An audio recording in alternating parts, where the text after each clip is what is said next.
How's it going, everybody? Welcome back to the channel. Tactical Bartender here. Today I'm going to be attempting pressure canning for the first time. Something I've been wanting to do for a couple years. I've even had the materials and everything. I need to do it for a couple years now. I just haven't done it. Been a little nervous, but today we're gonna get it done. So I'm ready. Done my research. I'm ready to go, and I want to bring you guys along for the ride with me.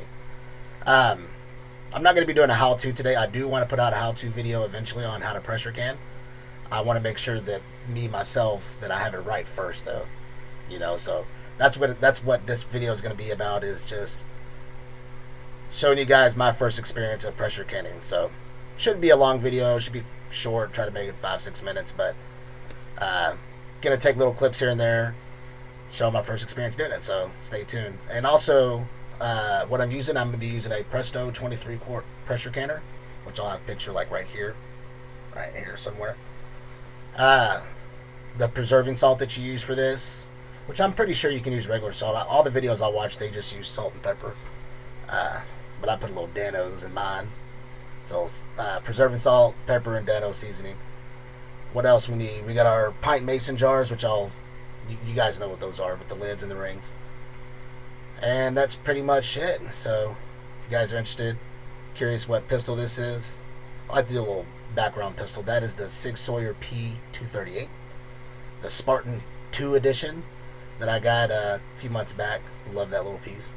And beside it is the inside the waistband holster I use, which is the Relentless Tactical leather cowhide or whatever holster. So, but anyways, stay tuned, guys, and join me for this ride.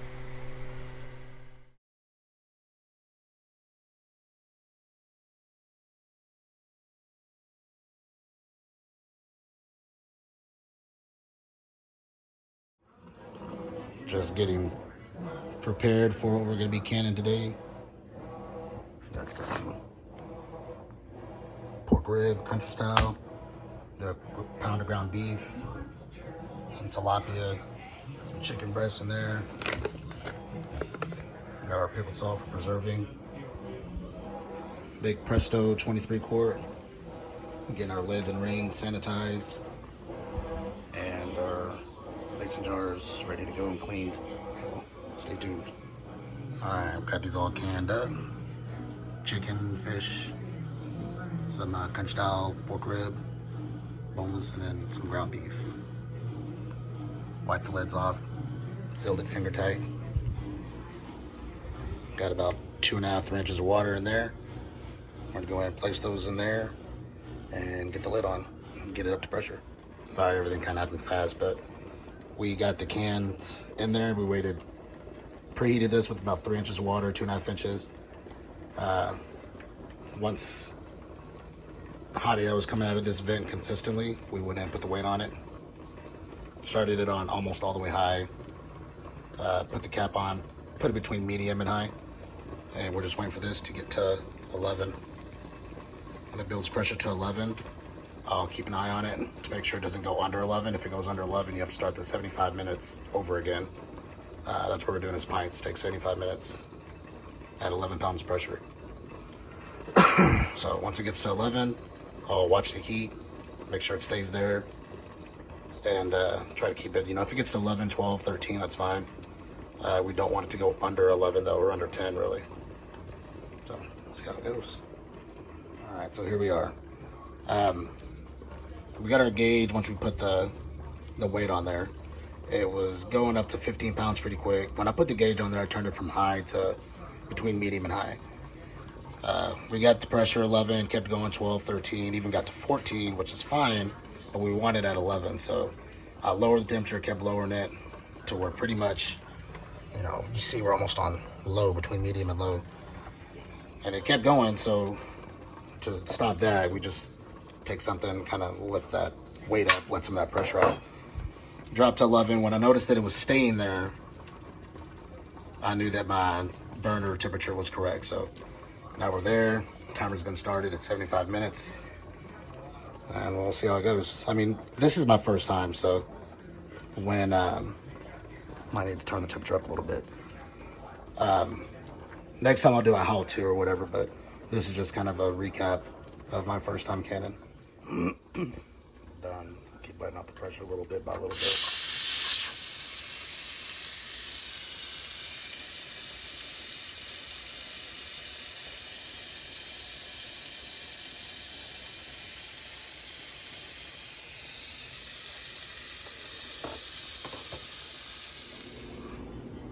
Got the pork, the tilapia, ground beef, chicken.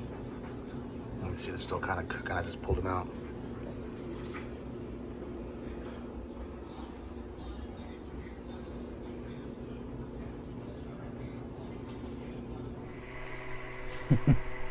Seems to come out fine. That was my rubber De Niro, just in case you didn't catch on. It's not that good. So there's that. We're done with that. First time attempting pressure canning, so hopefully everything came out well. I think I did everything the way I was supposed to. I wiped the lids before I put them in the pressure canner. I wiped the rings, everything sanitized. I think it's good. So now it's just a waiting game. You know, they when you pull them out, they sit on the counter for 24 hours, and that's when they finish vacuum sealing. They say a lot of times you'll hear a pop after a few hours or whatever, or sometime during that 24 hours, you hear this vacuum pop or whatever inside the jar. I don't know. We'll see. But after 24 hours, that's when you do the seal test. That's when you check and see if, you know, the seal's sealed like the way they're supposed to. There's a couple different tests you can do, but 24 hours. You got to wait 24 hours for them to seal. So, like I said, I think everything came out great. We'll see in due time. Give you guys an update or whatever. But now the question some people might ask is why. My reasoning why, when there's lots of reasonings. This makes cooking some dinners easier if you don't want to, you know, thaw anything out and cook or all that mess. Those are ready to go in a cool, dry place or whatever. Oh, I don't know if I mentioned that, but if they're sealed correctly and everything's good, they'll go onto the shelf in my closet, you know, cool, dark place, whatever. They don't need to be refrigerated, and they'll last for, as far as I know, up to 5 years. So, but yeah, pull one of those off the shelf. Let's say you have 50 cans of different stuff, you know, jars full of ground beef or whatever. Just pulling off the shelf, they're ready to eat. You can open up the can right out of the closet after a year or two and start eating if you want. Or you can add them to, like, the ground beef, for example, tacos or whatever, chili, whatever. So that's pretty much like a ready-to-go meal. Or the reason I do it, one of the reasons, is because I will alternate it, you know, as time goes by. After a year, I'll can more stuff, pull the, you know, ones that are a year or two old, and use them. But let's say, like, you know, we have a power outage that lasts a couple days or a week or, God forbid, even longer than that. Eating chicken breast, in my opinion, and canned tuna, you know, people that have just started prepping, I know that's how I started. Eating that stuff's probably going to get old real quick, and you want to have some kind of normalcy. Is it normalcy or normalcy?